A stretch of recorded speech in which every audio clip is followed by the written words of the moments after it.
Coucou tout le monde, j'ai le plaisir de vous retrouver aujourd'hui pour un nouveau tuto Art Journal.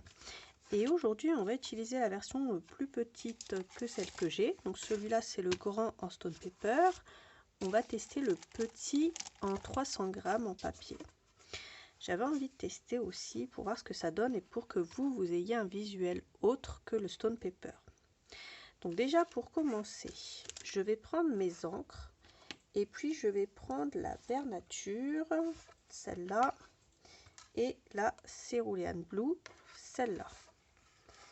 Hop, je vais faire ça comme ça. Et je vais me placer comme ça pour ne pas colorer la page d'à côté. Donc déjà, hop, je prends la verte. Je vais me faire un petit fond en fait. Je me fais un fond. Et je vais mixer ça avec la bleue pour que ça fasse joli.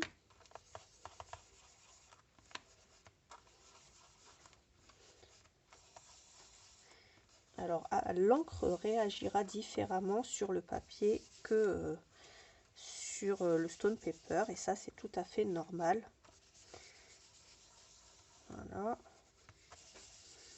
C'est justement le moment de tester, de voir ce que ça donne comme effet différent sur le papier. Donc je prends ensuite un petit peu d'eau et hop, je fais des petites éclaboussures. Et en fait, ce qui va se passer, c'est que contrairement au stone paper qui n'avale pas l'eau, c'est ce que nous expliquait un petit peu Vicky sur une des vidéos qu'elle a fait récemment. Il me semble que c'est sur une vidéo de chez Stamperia, elle explique, ou alors c'était sur une vidéo de sa chaîne, je ne sais plus. Bref, je vous mettrai le lien si je le retrouve. Donc dans sa vidéo, elle nous expliquait comment l'eau réagissait par rapport au stone paper et par rapport au papier. Donc le papier avale l'eau. C'est pour ça que ça fait ce genre de taches. Et puis le stone paper, ça glisse, donc ça n'a pas le même effet. Je vous montrerai la prochaine fois un petit test sur le stone paper pour que vous voyez la différence. Donc là, j'ai fait un petit fond. Et puis, je vais un petit peu foncer avec ma dyeing pad que je vais prendre. Et je vais foncer un petit peu mes bords. On va faire ça en 3 étapes. Donc hop, le carnet petit, ça permet de pouvoir le prendre en main facilement. Et le grand, ça permet aussi de faire des tests beaucoup plus grands. En fait, vous n'aurez pas la même utilité par rapport aux deux. Donc c'est bien d'avoir un de chaque, si possible, pas avec la même matière. C'est pour ça que là, je vous ai pris un 300 grammes, alors que l'autre, il est en stone paper. Voilà.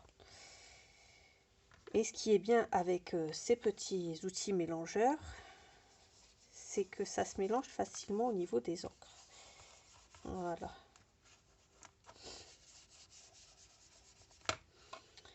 Donc voilà pour ça. Moi, ces deux couleurs-là, je vais pouvoir les mettre de côté. Je vais garder la Coffee et je vais sortir ma Black Shadow. Alors, ensuite, je vais faire quoi? Je vais prendre ce tampon et je vais prendre celui-là ici. Celui-là comme ça. Et je vais tout simplement l'utiliser avec de l'encre noire. Une fois que j'ai fait ça, je viens le tamponner au milieu. Comme ceci. Jusqu'en haut. Je vais en mettre en haut ici. Voilà. Ensuite, ça par contre, vous pouvez le nettoyer avec de l'eau ou avec une lingette. Ça part très facilement, c'est fait exprès. Alors, pour ces encres, elles sont comparables au Distress Oxide pour celles qui se demandaient, puisqu'on m'avait déjà posé la question. Dans les éphéméras, je vais prendre les tasses et je vais venir avec un cutter couper ici. Dans mes chutes de papier Alice, j'ai cette carte. Je viens couper le Happy Unbirthday, donc joyeux non-anniversaire. J'ai cette carte et je viens d'étourer Alice dedans. Je viens ancrer les bords avec mon encre Coffee. Par contre, je fais attention à ne pas ancrer son visage pour pas lui cacher son visage. Et Happy Birthday, je fais exactement la même chose. Je viens ancrer les bords. Parce que j'aime bien avoir un effet vintage. C'est aussi pour ça que j'ai ancré les bords ici. Donc je vais aussi ancrer les bords de mes tasses. Toujours pour garder cet effet un peu vintage que j'aime bien. Ensuite, je vais glisser mon Alice comme ça à l'intérieur de ma tasse. Donc je prends ma petite colle et puis je viens en mettre à l'arrière d'Alice, ici. Je la glisse, hop, comme ça.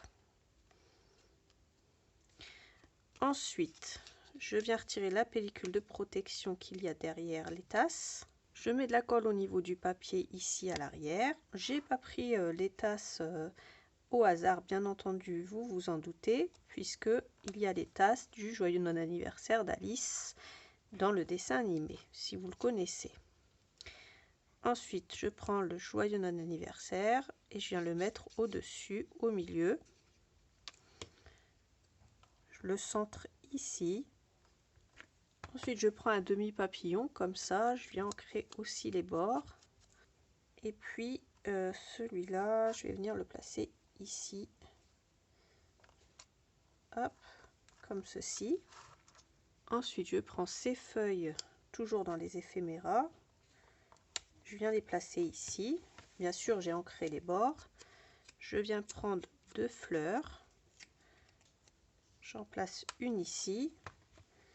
Une un peu plus grande que je vais venir placer à côté. Donc, ici, comme ça. Et puis, pour terminer, je vais venir prendre mon aquacolor en or perlé.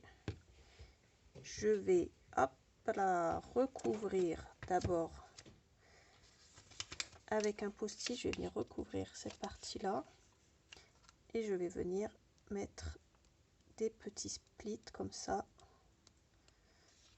un petit peu partout. J'en mets ici aussi, mais j'évite d'en mettre sur la tête d'Alice. Et voilà ce que ça donne pour notre première page. Alors j'attends vos commentaires avec impatience pour me dire ce que vous en avez pensé et si vous aimez aussi eh bien, le résultat sur du papier 300 grammes. Alors je vous referai le test comme je vous l'avais expliqué des encres sur le stone paper pour vous montrer la différence. Et puis en attendant, je vous dis à bientôt pour un autre tuto. Bisous!